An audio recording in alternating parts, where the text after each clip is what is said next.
Okay.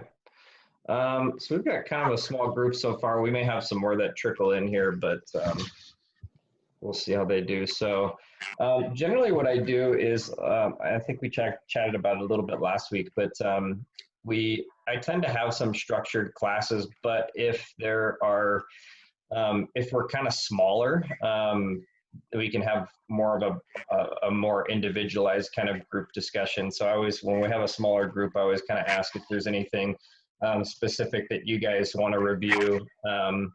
And again, because it depends. Like if it was just me and Janet in here, Janet's had a little bit more experience. She's not brand new, so you know, she may want to discuss something different than somebody who just started is. So anyway, is there anything specific that you guys, anything specific about any deals maybe that you got going on, or anything that you'd like to chat about? Janet, how did the rest of your comp go? It went well.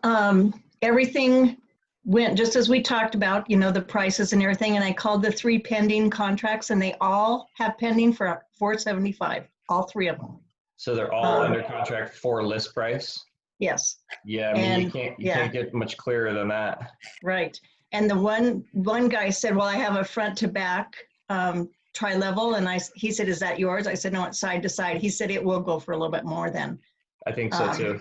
Yeah. So I gave them the options, you know, the 20,000 spread, and they chose 479.9. So they just signed all the listing agreements, and after we close tomorrow on their purchase, then we'll go order pictures and get on the MLS before the end of next week. Beautiful. Yeah. So, yeah. I think 479 is going to be solid, and I definitely agree. Side to side tri-level is going to be far more desirable than a front to back.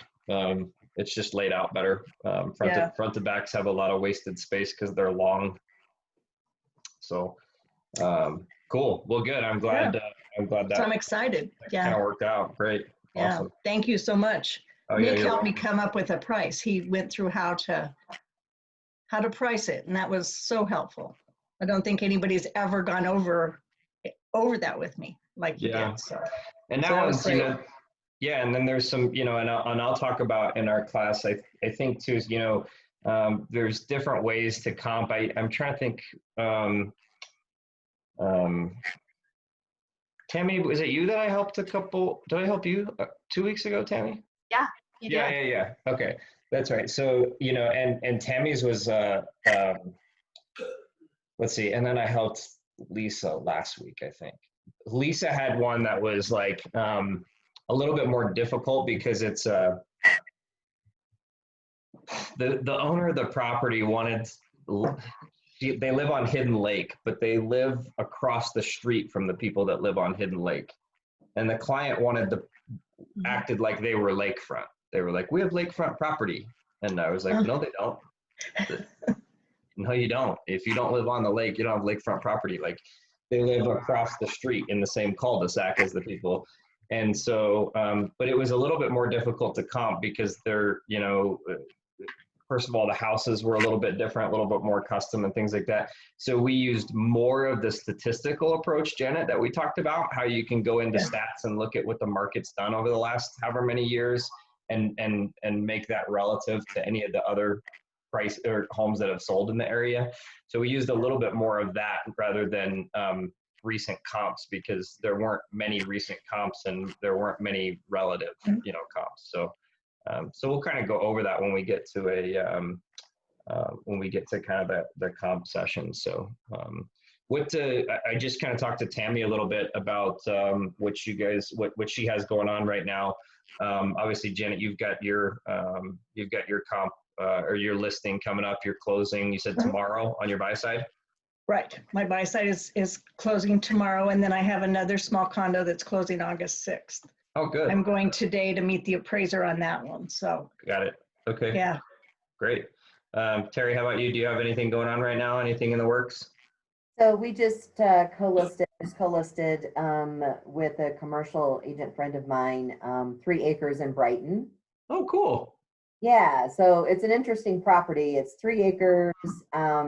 It's got a house, a 3-bedroom house, and then it's got another home, manufactured home, but it doesn't look like a manufactured home. It's on a concrete slab. It's been renovated. It's, you know, up to date. It's a nice looking home that is available for lease. So it can fit an investment property. It could fit residential. There's a few barns on it, so it could be horse property.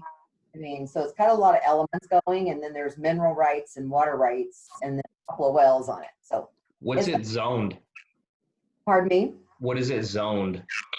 Right now it's zoned I'm like commercial. I can do anything. It's in Weld County, and so pretty much anything goes out there, I guess, at this point. Well, it would be zoned something, maybe it's agricultural or something like that, or yeah, I don't know if it's well, that's cool. So it's got multiple units on it currently. Yeah. Okay, cool. Sarah, how about you? Do you have anything going on right now? Anything in the works? I do actually. I have a buyer that wants to move here from Nevada, and they are looking specifically for a patio home.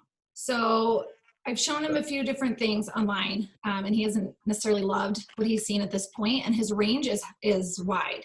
He prefers something in the 400s, but they're willing to go up to 600. They really don't want to if they, if they can, but he's kind of in sticker shock right now. He used to live in Arvada, and he moved about 6-7 years ago, and he's just blown away by the pricing of what is out here. So I'm trying to show him, like, he wants that 400, but he doesn't really love the look. He doesn't love the locations. He doesn't love, whatever. And then I said, well, here's your opposite.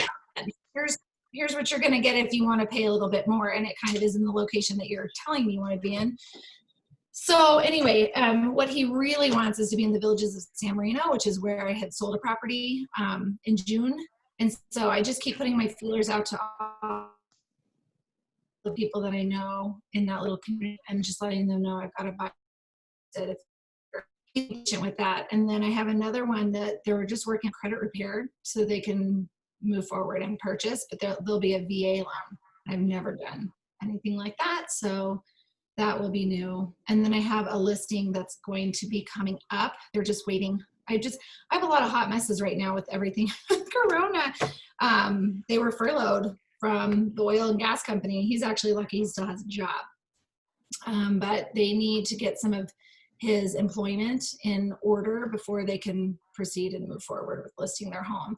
And initially they were going to buy. I was helping them sell and buy, and now they're thinking they're actually going to move to Georgia. Got it. Okay. So I have a lot of this going on right now.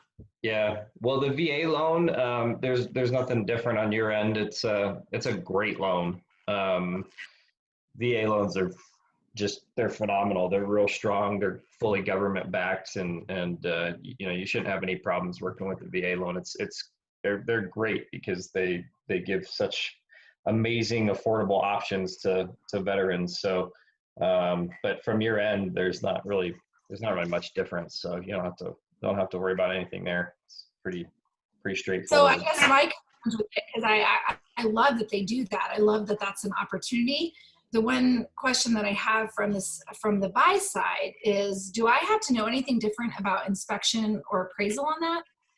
No, it's really similar. I mean, the only, you're going to have one extra section in the contract that you fill out, obviously, and it's the kind of area. I'll screen share here and I'll show it to you, but you've probably seen it before. But it talks about what the property has to appraise for. Okay. And so I'm gonna pull one up here. Screen share here real quick.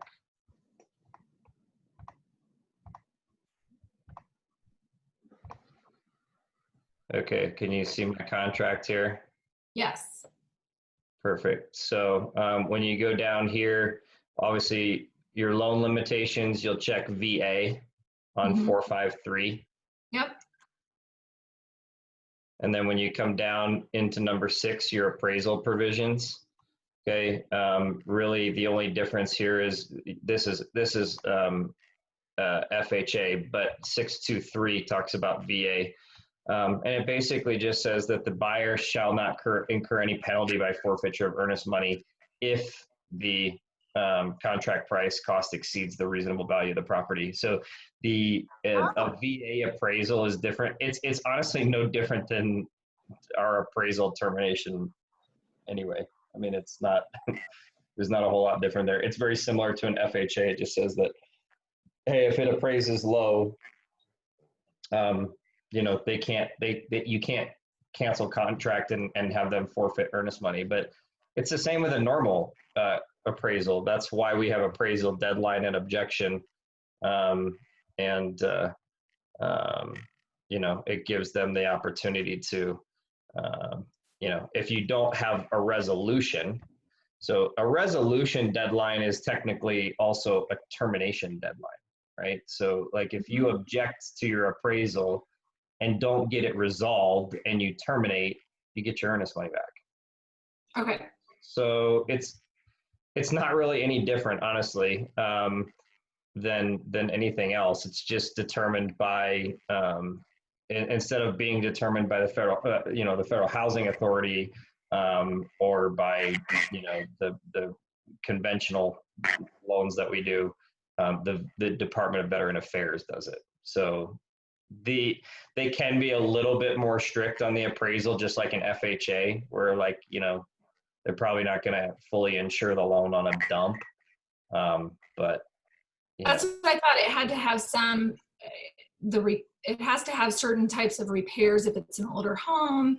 I thought there were some guidelines on that. I mean, most of the houses they want to look at are in good shape anyway. But I guess I just want a better understanding, and maybe it's just that I need to say it out loud to see if my thoughts are right here. If it doesn't appraise for the price that they're asking for it for a VA loan, they technically either need to come back down to that price, but my buyers would still have the option to pay the difference, correct? Correct. Right? Okay. Yep. They won't, but that could be the deal breaker too, right? So if it appraises lower, they could either, the seller could ask for a different, like an appraisal, what's the word I'm looking for? Like a reconsideration? Yes, thank you. The reconsideration. They could ask for reconsideration or something. Yeah, I suppose. I've never done a request for reconsideration on a VA. Okay. I'm guessing if it's anything like FHA, you can do so with FHA, for example, you can do a request for reconsideration. However, you know, do you guys know how FHA appraisals work, how it sticks to the house for 6 months? Do you guys know that? No. So on a conventional appraisal, for example, you can just you can call your lender and be like, hey, we don't accept that appraisal. We want it to be reappraised. Or, for example, let's say we fail contract, and the next buyer goes in and tries to buy that house. They're going to get their own appraisal, and it could appraise higher, and they're good. With an FHA appraisal, and this is more damaging to the seller to accept an FHA loan, is that once it appraises FHA, like let's say you're under contract on a property for $400,000, and you accept an FHA loan. When they come in and the FHA and they get an FHA appraisal done, the FHA appraisal basically comes in with a case number. And that case number of that appraisal gets attached to the property. And that appraisal sticks on that property for 6 months. So now moving forward, if let's say for whatever reason the contract failed and they went back on the market, if they accept another FHA, contract, it's going to be that prior appraisal that gets used. It can't be reappraised. Once the case number is assigned on the FHA loan, that number sticks for 6 months on that property. So they can accept a conventional and get a new appraisal that way, but FHA appraisals stick. So, for example, let's say you got a listing and the only offers you're getting are FHA. And it gets appraised and it gets appraised low, and you guys terminate contract, and they decide, hey, we're going to pull it off the market for 3 months and then go back on the market. And they go back on the market 3 months later, and they get another FHA offer. it's going to be that appraisal from 3 months ago. So, so anyway, and the FHA appraisals are a little bit more strict about things like flooring and peeling paint and windows and safety items and things like that. But for the most part, if it's a decent place, it's not going to be a big issue. Like I don't have any problems accepting FHA loans on my listings as long as the listing's in good shape.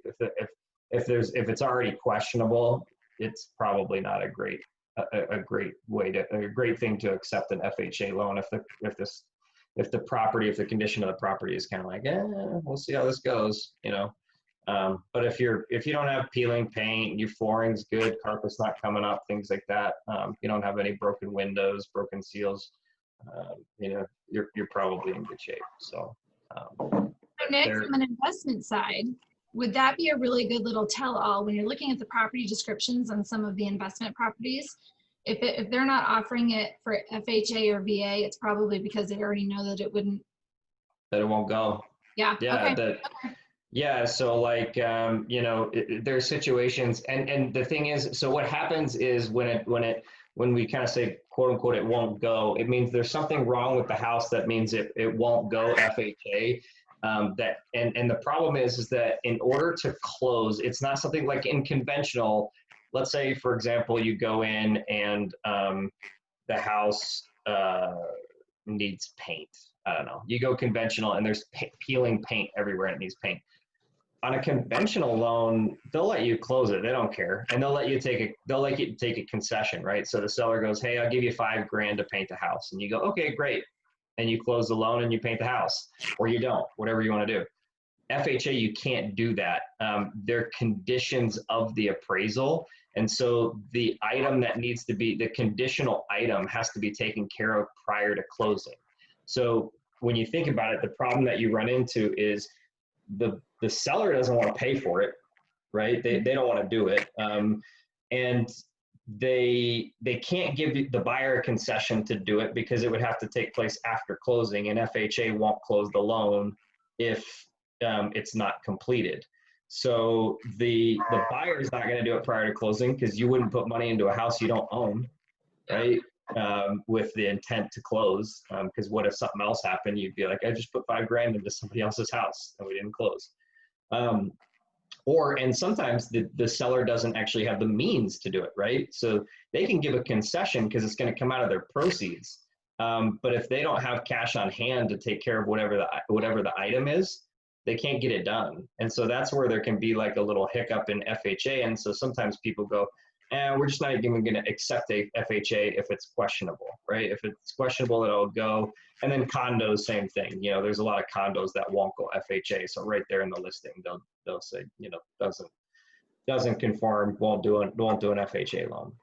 So, so anyway, that's kind of where that those things change a little bit. Is but the end game of any appraisal, whether it be conventional, FHA, VA, whatever, if you don't resolve, you don't have a contract and you don't lose your earnest money. So the fact that it talks about, you know, here like, oh, they can't, you know, they cannot lose they shall not incur any penalty or by forfeiture of earnest money or otherwise. That's the same as a conventional or an FHA. You still have to resolve, and if you don't resolve, contract folds, terminates, and you get your earnest money back. So that's really the only difference. But if you get an FHA loan or an FHA that comes in as, you know, let's say it appraises at full price, but it has conditions, then those conditions have to be met, and then they reappraise the property. But it's not a full-on reappraisal. It's like a check. They go back in and check that you completed the items that you need. So I always tell people, if you're already an FHA loan, you know you're going to be from the start. Upon inspection, if you find any items that you know are going to be an FHA problem, you want to address them in the inspection and try to get them done and let the seller know, or the seller's agent know, hey, like these need to be done because these are going to be a problem with an FHA appraisal, because then it's going to cost your buyer more money because for them to go out and do that second check, it's like an extra $200. So they'll pay $600 for the appraisal, but if they have to go back and check conditional items, it's another $200. So try to knock those things out in inspection if you can. And most of them are what we ask for anyway. It's health and safety stuff. And it could be little stuff. Like I had one get caught up on the drain pipe on a water heater, you know, the little drain that comes out the top that relieves excess pressure in the top of a water tank. It comes out and then it drops down, and it's supposed to go all the way down to 6 inches to the floor.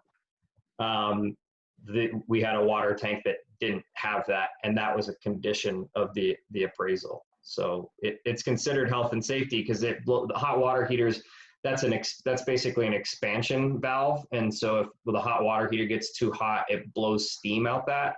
So if you were standing here and there's no down pipe on it, that would be like eye height for a lot of people. So it could blow off steam right in your face and burn you. So that it has usually a down pipe right next to it, and it goes down, and it's supposed to be within 6 inches of the floor.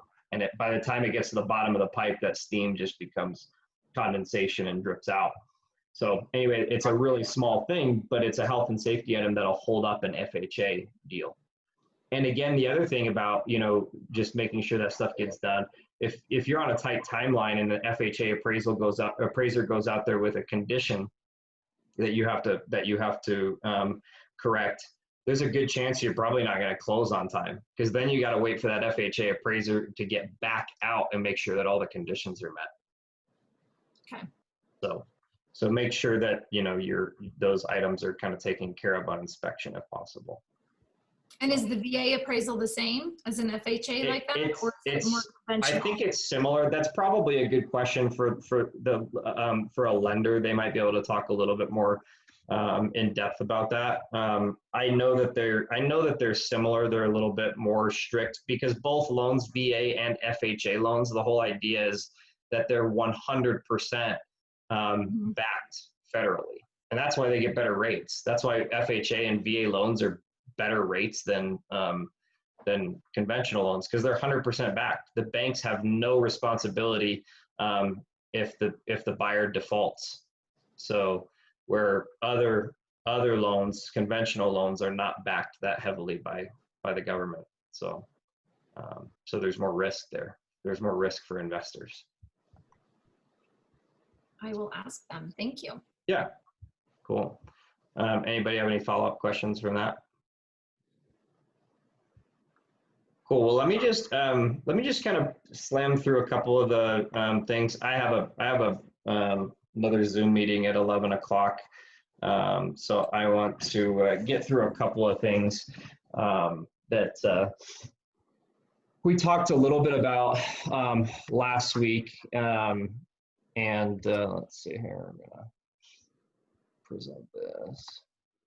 So we kind of talked about, and I wrote down the topics of discussion, and so I've made sure I've kind of got it laid out how we're gonna go over it. So I'll give you kind of an idea so you guys can really make sure if there's something specific that you want to make sure you're here for. So week one, today we're just going to kind of talk about just how to get, how I got started and how, what kind of, early marketing techniques. We already covered a lot of it last week, so I'm going to kind of fly through it. But next week, we'll talk a little bit more about lead generation and marketing. Week 3, so this is week 1, so in 2 weeks. Week 3, we'll do listing presentations. Week 4, we're going to do CMA and pricing. So that's always a favorite for people. These are kind of in order of what it would be like. You go listing presentation, then you're going to do CMA pricing. Week 5, we'll do a CTM walkthrough. So I'll teach you guys how to set up templates and different stuff so that when you're writing a contract, it takes you 5 minutes instead of, I don't know, my first couple contracts took me like an hour. And now I do contracts literally in 5 minutes. So, so week 6, we'll do some negotiation tactics, talking about different things that we can do in the offers, to make our offer stronger. And then week 7, we'll talk a little, we'll work in Matrix a little bit and do some MLS, how to run stats, and then talk about, like, Janet, I think you learned a couple of things working in Matrix with me with the comps, right? Using carts and things like that. Yeah, I learned a lot. Yeah. So we'll talk about how to, and I'll actually, that portion we'll go over during the CMA. I'll teach you guys how to do carts and things like that in Matrix. Carts is like the thing, nobody knows how to do carts, and I can't remember where I learned it. I don't know if I learned it at one of the Matrix classes or whatever that I went to, but carts are great. I love it because you can move whatever listings you want. If you know, because sometimes you pull up and there's 10 listings and you only really want to look at 2 of them side by side, and so you're kind of fumbling through the 10 trying to get back and forth to them, and it's really simple to kind of move them over. So anyway, we'll cover some of that stuff. So this is originally what's on the screen now is kind of what we talk about in the topics of discussion. So again, we'll talk about listing presentations, buyer presentations. I used to do a financing thing, and sometimes I bring in a lender for that as well. So maybe we'll do that as well at some point. And then and then one of the things I do, I've worked with a couple people in our office, and this is something I would say, like, on an individual basis, if you're interested in, you can reach out to me and I'd be happy to help you. This is something that gets, like, highly overlooked. I just actually worked with somebody that's been in the business for like 23 years and has been doing real estate. But there are things here, this last little bullet point here, like, there's a lot of things you should know about taxes and insurance and write-offs and things like that, depending on how much business you do, should you be, should you have an LLC? Should you have an S corporation? I'm not a CPA by any stretch or, the imagination, but I'm pretty well versed in the personal finance side and know that, with the new tax law that we have, for example, having a corporation is a big deal because 20% pass through income, you get to pass through 20% of your income right off the bat. That's non-taxable. So if you think about it, if you make 100 grand in the year, the first 20% of that isn't taxable if you're running it through a corporation. So there's some big benefits right now that you guys should kind of think about, especially if you start, I know agents that don't use corporations that make $500,000 a year. And I'm like, that's $100,000 pass through that you would get if you ran it through a corporation.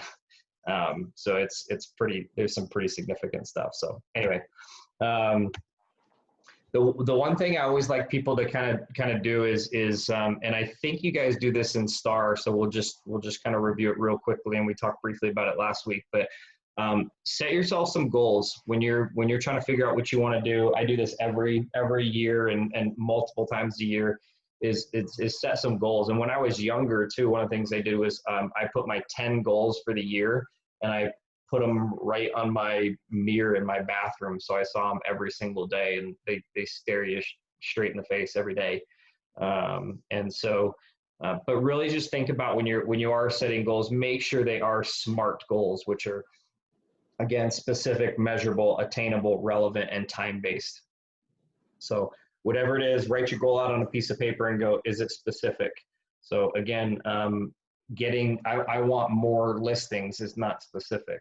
I want 3 listings in the next 6 months that's where that does 2 things. It does it does all of them, but time-based is in the next 6 months. Specific is 3 listings. Measurable, it's measurable. 3 is measurable, right? More is not, 3 is. Attainable, can you do 3 listings in the next 6 months? Sure. Can you do 3 listings in the next week? Probably not. That's probably a lofty goal, right? So, so that's your attainable. That's your attainable portion. And then relevant, it should always be relevant to your business. So it should be real estate based. So just make sure, write down some goals, some short-term goals, some long-term goals, and then put them to the test as far as your SMART method is concerned. And try to make, figure out how you're going to do those. So I'm going to move this guy over here. So your short-term goals, obviously, these are going to be like small portions of your long-term goals. So An example is going to be, I'm going to make 5 phone calls per day to my contacts for a total of 100 contacts per month, or 1,200 contacts per year. Because if the long-term goal is to contact 1,200 people, it's lofty, it's overwhelming, it's very difficult to even get started, because you're like, okay, I got to do 1,200. I do it every year. I write individual notes on notepads to everybody in my sphere, and it's a pain in the butt. It's like 300 notes that I write to people, and it takes me a long time, and it's time consuming. So I try not to think about it as 300. I try to think about it as like, okay, I'm going to do 30 today, I'll do 30 tomorrow, and so on and so forth. And I'll get them done in a month here and there, and then I'm done with them. So, the other thing, I taught this in sales forever, is quantify your goal. So use kind of what I say is backwards math, and this is kind of how it works. So if your goal is to make $100,000 in a year, because I think everybody should have a financial goal. So if you figure out what you want to make, write it down at the top of your page, right? And you're going to kind of work backwards. So and again, I think this is in Heidi's star packet or something similar to this, but the idea is if I want to make 100,000 a year, I need to work backwards from that. So if the average home price is 350 grand and my average commission is 3%, that's 10,500 per transaction. So I need to complete 10 transaction sides. Okay. So real estate statistics, and this changes every so often, but a few years ago it was about every 7 to 12 years or whatever that people move. So I think now it might be even last 5 to 8 years or something like that. But it basically means for every 12 people, one's going to move. So you'd need a sphere of influence for 120 people that would use you 100%. They would fully use you in a real estate transaction. So you need 120 really close people in your sphere. So in all reality, you probably need more than that, because half your sphere may not use you unless you're doing a really good job marketing yourself to them, and that you're the only agent they know or that they trust, or whatever it is, or that you're building that trust. Okay. So those numbers will help you give you an idea of how many people, how many contacts you need to have, and how many times you need to kind of reach out. So again, we talked about this portion last week as well, which is build your sphere up, and how do you know who goes in your sphere? So I'm gonna make sure here real quick. Meeting controls. Give me 1 sec here. I want to make sure. Okay. I need to change this to that you don't have to be admitted when you come in. I wanted to make sure nobody was like waiting to get in. But I'll change that for the upcoming meeting. So anyway, who doesn't go in your sphere? This is just as important as who does. Again, I think I said last week, if you don't want to talk to them, if you come down the list and go, I don't want to call that person, get rid of them, because it'll cause you to get caught up and you won't do anything. So what information should be in your sphere? As much as you can put in there. Kids' names, their spouse names, their dogs' names, their birthdays, whatever. That way the more information you have about them, the more opportunities you have to reach out to them, right? So so if you get an opportunity, for example, to reach out to somebody, then no problem. No problem, Victor. So the opportunity to reach out to somebody, whether it's their anniversary, maybe it's their kid's birthday, something like that. You think about a family that has 2 kids and 2 adults. There's 5 chances to reach out to somebody outside of real estate. Every birthday, 4 birthdays, and an anniversary. So that gives you 5 easy ways to reach out to somebody every year. Okay. So, and it doesn't have to be anything, I'll send them a quick text message, or I'll Facebook message them or something, just something, let them know that you're thinking about them. Okay. And then how you should manage your sphere. Again, this one's up to you guys. I have such a hard time getting an organized CRM and things like that. So just depends on you. Test them out. A lot of them give trials, free trials, things like that. So does anybody have a CRM that they use that they really like? I belong to Buffini, so I use theirs. Okay. How do you like it? I do like it. Good. I do like it. Okay.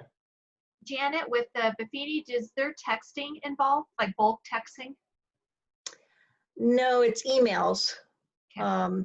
Yeah, I've never seen a bulk texting, but I suppose if you're techie, you could set it up that way.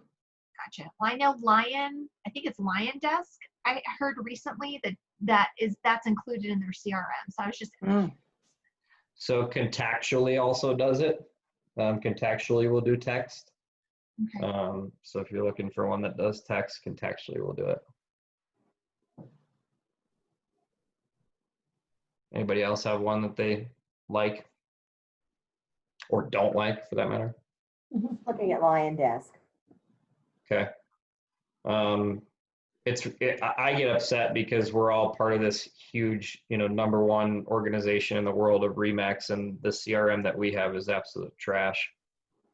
So hopefully they'll work on that. There's so many bugs. It's absolutely terrible. Yep. So hopefully they'll fix that, because I think that we should have access to that, and it should work well. So we'll see. But cool. So make sure your sphere is built up and that you've got your people together so you can start reaching out. Because I think I told you guys last week, biggest mistake I made was not reaching out to people early enough. So I'm going to bang through this real quick. This is a presentation that I made. I presented to a couple of different offices. I presented to the DTC office. After my first year, I had a lot of the kind of office managers and stuff like that wanted me to put something together about how I ran my first year, so that people could kind of see. Because I think it's a kind of a goal for a lot of people in the first year, especially, is like to get to that 6-figure income, 100,000 in GCI, which honestly in our business, 100,000 in GCI is like, by the time we're done spending money, might make 60, 70K, which is still good income. But it's not, for me, for example, I left a 6-figure job. So to make 100 grand I was not making what I made prior. So anyway, this is kind of what I did to make 100,000 in my first year. And so people wanted me to kind of put something together, and this was the thought process that I used. And I built this presentation right after my first year. So, which is good, because now I look back and I don't quite remember as much. And so when people ask me like, what'd you do? It's kind of like, oh, I don't know. I just, I talked to people and I figured it out. So this was put together right when I did it. And so it was kind of fresh on my mind what I did. So, anyway, there's always people that want that kind of silver bullet that whatever it is that makes their business be the best right out the gate. And it just doesn't exist. There's really kind of no surprise that there is no silver bullets. Yes, and I will share these slides with you guys. There's a combination kind of efforts that really, for me, create a good business. So these kind of 2 rules are really what I live by, and I've done this for probably 15 years. My last business I did it by, and I was successful there. But I believe in working smart, not hard. And I think I told you guys last week that I legitimately work maybe 15 to 20 hours a week. And I think I'll do 350,000 GCI this year, on 15 to 20 hours a week. So I believe in working smart, not hard. And it takes time to get there, right? Like you have to put in the work, and you have to get to the point where you don't have to go out and do a bunch of work to get leads. You offer such great service that the referrals start coming in. And the big thing for me, working smart, not hard, is for the normal agent that's going out and getting business, for every person they find that they get a deal from, they're 1-to-1. The difference with me is every person that I find, I might get 2, 3, 5, 6 deals. because I preach investing. And so when I work on people, it's not about buying one home, and it starts from the very beginning. Like, let's talk about your long-term plan. Do you have any desire to want to build an investment portfolio, real estate portfolio down the road? And there's a lot of people who go, yeah, I'm not really to that point yet. And I go, no problem. But let's start with house number one and teach you how to get there. And it creates some long-term, and some of those I haven't, the majority of them, I haven't been in the business long enough to turn those ones over. But if you can put that mindset in their put that thought process in their brain, they think about it. And then also when they talk to people that might be interested in doing it, they really tend to refer you a little bit more. They'll be like, hey, so my realtor that I use, he likes to do that investment type stuff. And so, it's a great way to turn your client base into not just buying a home for them every 12 years, buying and selling a home, buying or selling a home every 1 year for them. And that's, for me, the work smart, not hard. If I can do 4 times as many deals with the same sphere of influence as someone else, I don't have to increase my sphere. Okay, so I don't have to go out and try to meet people and do that kind of stuff, because that's not like what I like doing. So the other thing is, everything I do, it has to be legal, it has to be ethical, and it has to be moral.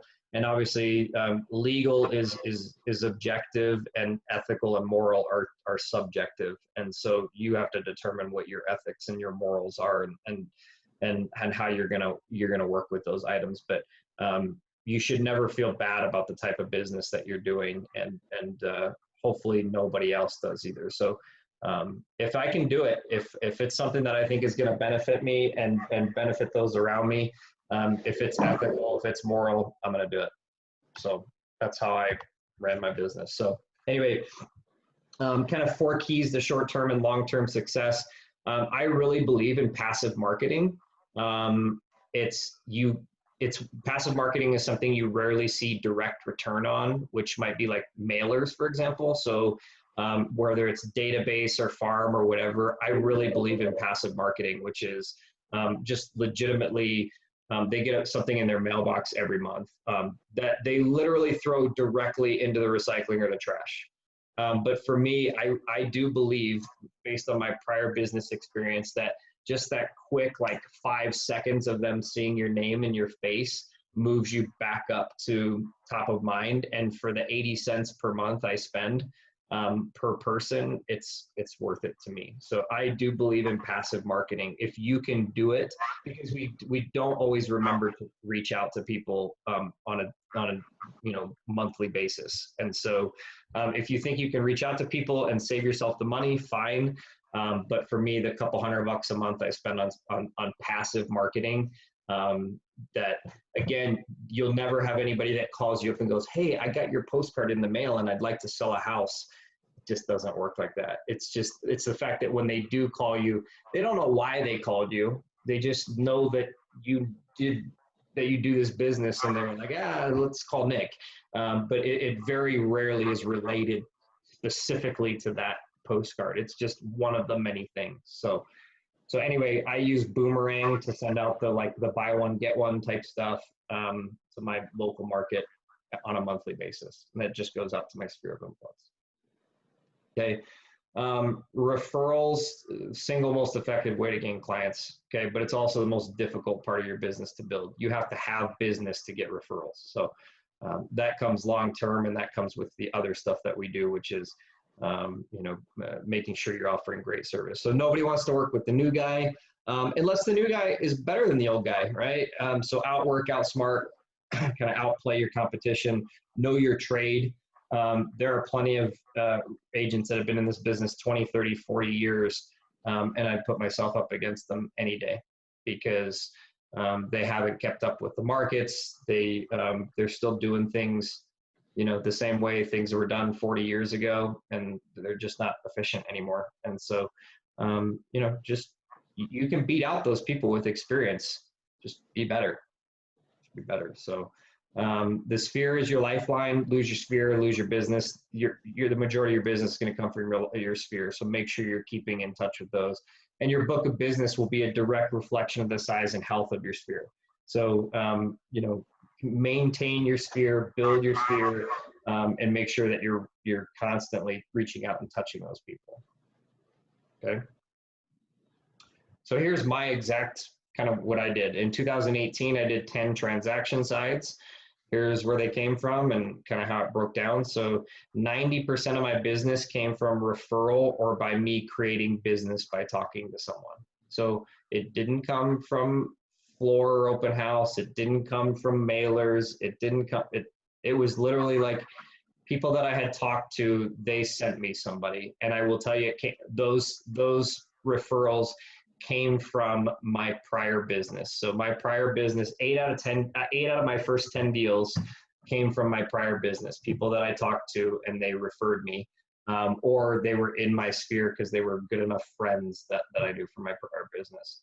I got one deal out of a floor call, and it was like a $140,000 condo, and I got one deal just kind of like outside, talking to people, but it was referrals from my sphere. So you can see 80% of my business came from some sort of my sphere, and I didn't do any business directly from mailers. And now 2 years later, I still haven't done any business directly from mailers.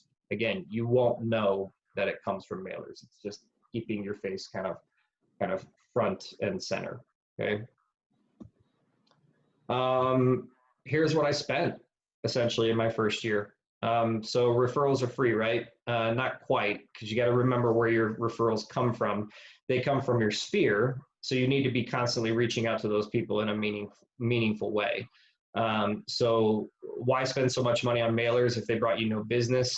Well, first of all, sphere again keeps you kind of at the top of their mind, but geographic farming, for example, if you really want to sell homes in a certain area, geographic farming is a luxury. You get to sell homes where you want to sell homes. So you need to build that up. So send mailers out, run garage sales, go door knocking, whatever it is in that specific sphere. And you may need to do that for 2 years before you get any business. Okay, so it's up to you if you want to spend the money on things like geographic farming. So anyway, my first year, I spent basically like $280 per month on geographic farming. I spent about $260 per month on my sphere, which was my boomerang mailers. I spent very little money per month doing open houses and things like that. And then, you know, $25 a month on like referral type stuff. Self-acquired, going out and meeting people doesn't cost you anything.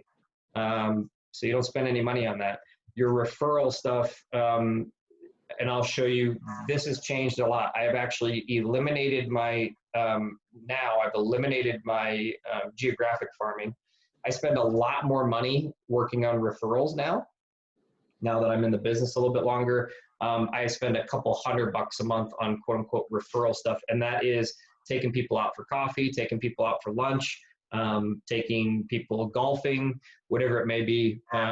I'm trying to reach out and make meaningful touches to people, and setting up in-person meetings.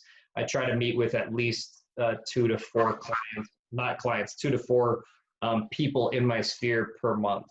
And it probably takes you 10 phone calls to get one, or 10 contacts to get one that will actually meet up with you. So it means you're making, 40 contacts per week, and trying to set up lunch or trying to set up whatever, coffee, whatever it may be. Okay. So when you build your business, my biggest thing, and I think this is what people like probably the most about me, is just knowing your trade. You should really know and understand what you're doing.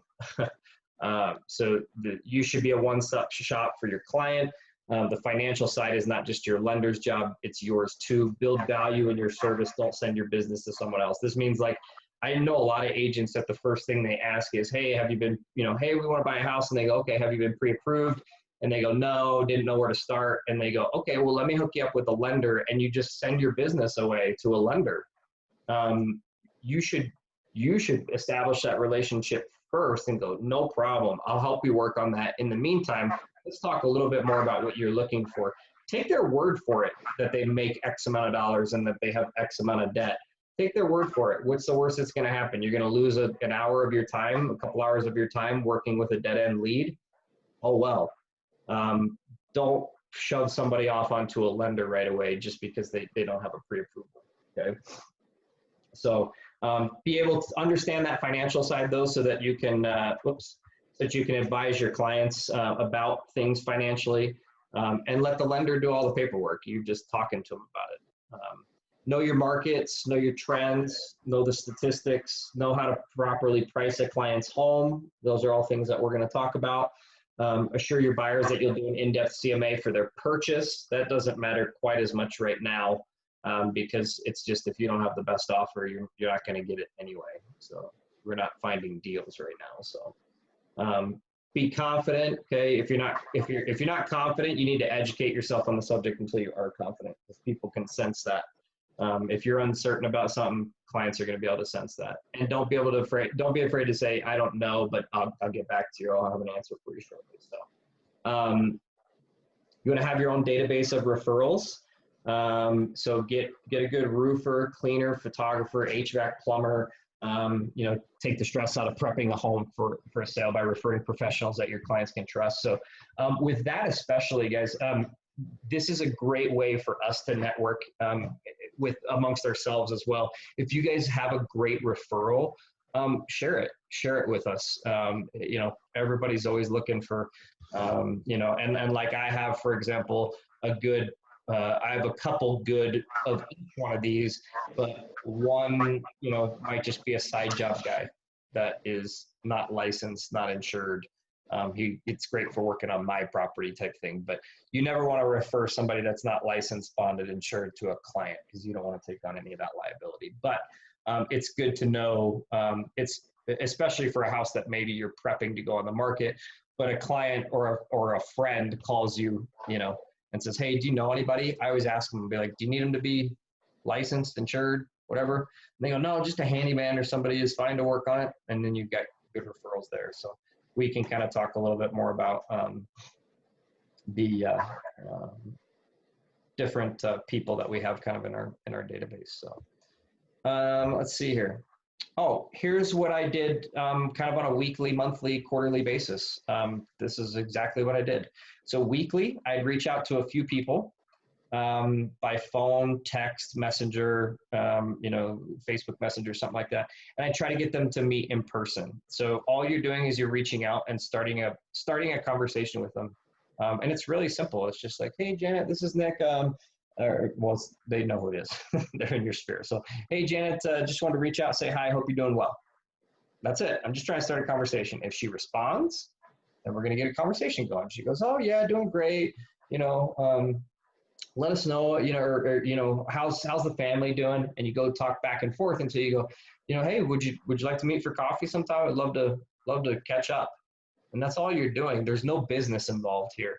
And then even when you go out and you have coffee, there's very little business involved there. Maybe 90% personal, 10% business.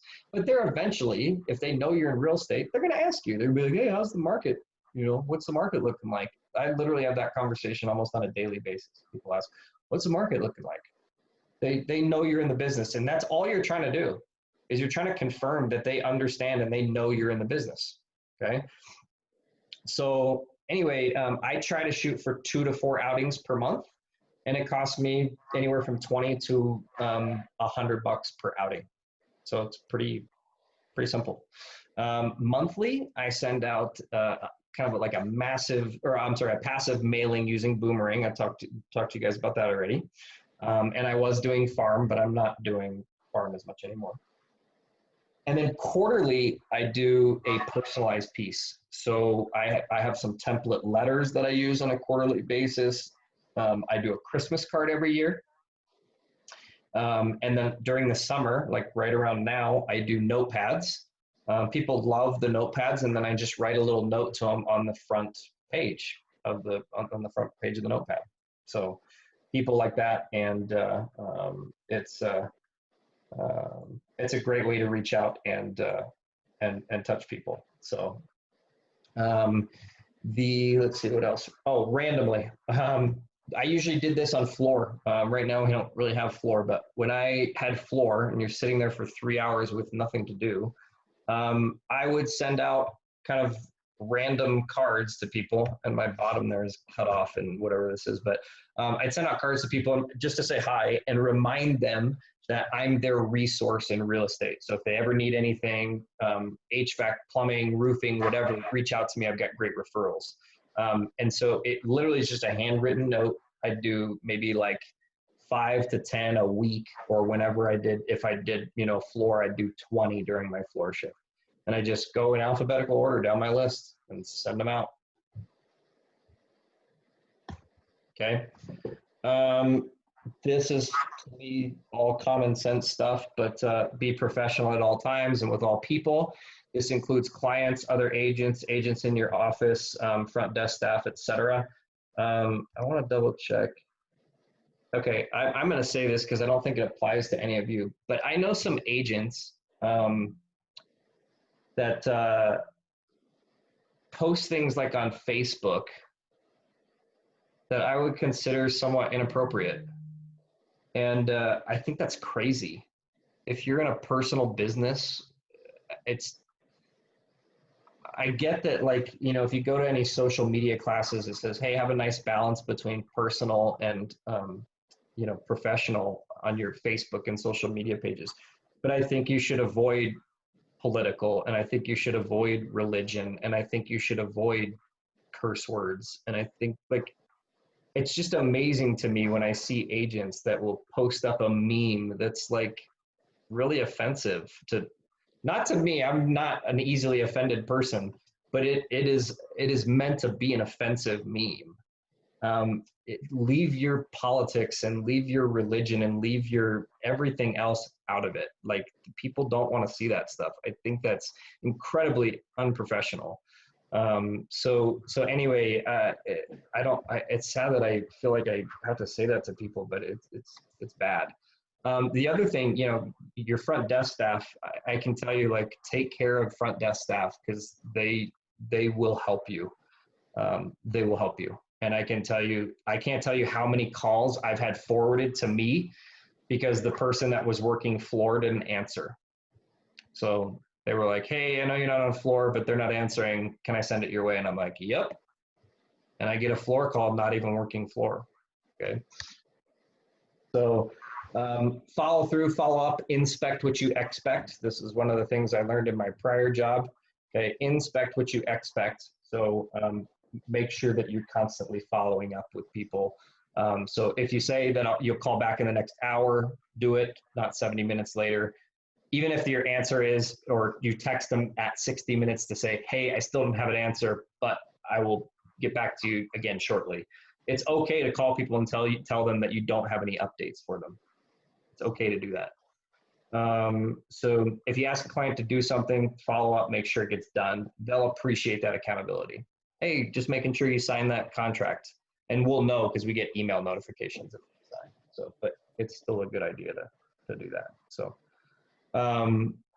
information is invaluable to your clients. Educate them as much as possible. Build value in your service, because remember, you're competing against Redfin, Rex, Trilora, and they're going to beat you on price. They're going to be 1% commissions.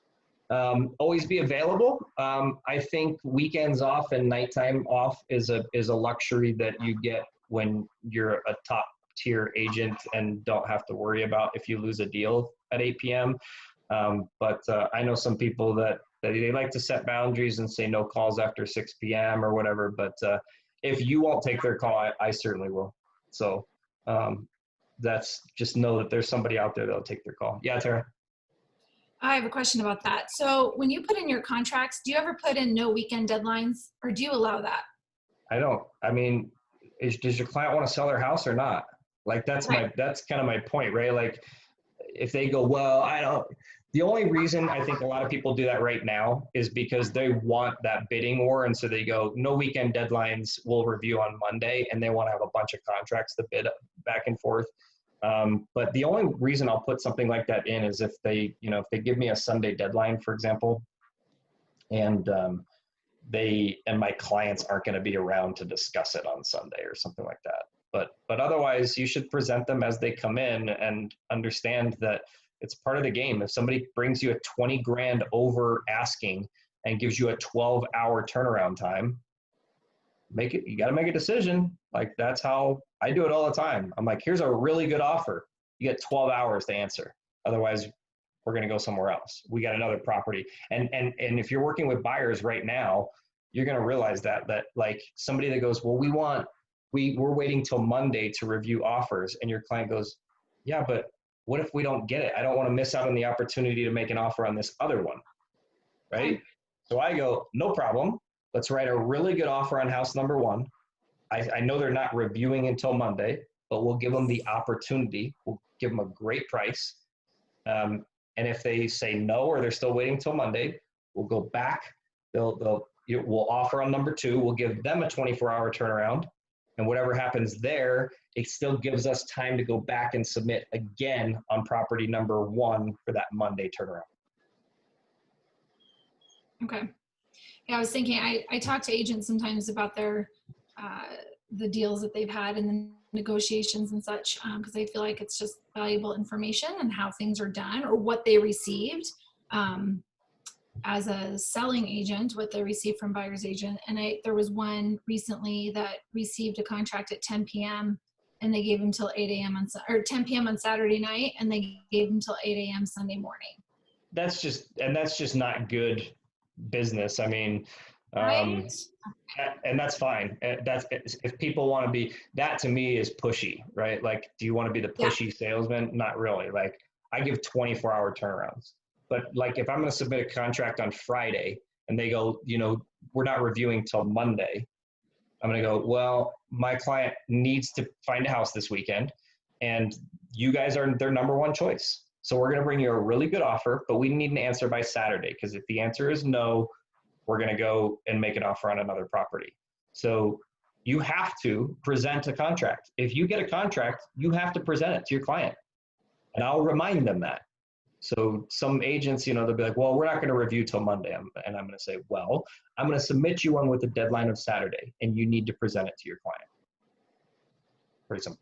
So we can talk about that a little bit more when we get to the kind of the negotiating your contract portion, and how to, but absolutely. I do it all the time. I'll do a short turnaround on home number one, a short turnaround on home number two, so that we can go back to number one if neither of the first ones work out. Which makes sense. You would think other agents would understand that too. So, yep. Okay. Thank you. Yep, you bet. Okay. Google Sheets does not lay out have my layout really well. It kind of overlaps. In PowerPoint, it looks nice. But anyway, building your referral business. Okay, so I think this is really important, some steps to building referral business. So first of all, you have to know people for them to refer you. You need to meet people, let them know what you do, educate people. People only refer to someone who they trust on the subject, and find a way to prove your knowledge, ethic, etc., to the people in your sphere. So the next one says show gratitude, and this one's really important. Reward the act, not the result. Okay, so always thank people for their referral, whether it's a good one or not, and showing appreciation for a referral is paramount to getting another one. So if they send you an absolutely awful referral, you're still rewarding the referral. You're not rewarding the result. So find ways, and then create your own. Find ways to passively refer yourself. So this is best done through testimonials, surveys, etc. Take advantage of the outstanding service you just delivered. Make sure that your client reviews and raves about you. So that's why I make sure to get reviews from everybody I work with. I mean, I think I have 35 or 35 5-star reviews on Realtor.com. I only have 40 transactions, so 7 out of 8 people are actually filling out my reviews, and we'll kind of go over that. But that's because I'll send them reminder emails. Hey, please fill this out for me. Please fill this out for me. So. And then again, I write thank you notes for everything. So I write thank you notes after an initial phone conversation with a potential client, and then again after I've been to their home. So I'll send them a thank you note that says, hey, thanks so much for your time. appreciate you reaching out. I'm looking forward to earning your business, and looking forward to meeting you in your home next Thursday or whatever.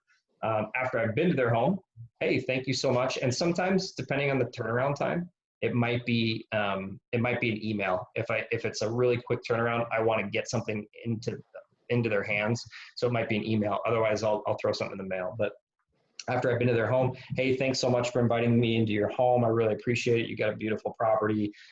Again, looking forward to the opportunity to earn your business, blah, blah, blah. Okay. Again, after I've signed the listing contract, this one's usually an email. So this one's just a quick, hey, thanks so much for trusting me with the sale of your home. I look forward to exceeding all your expectations.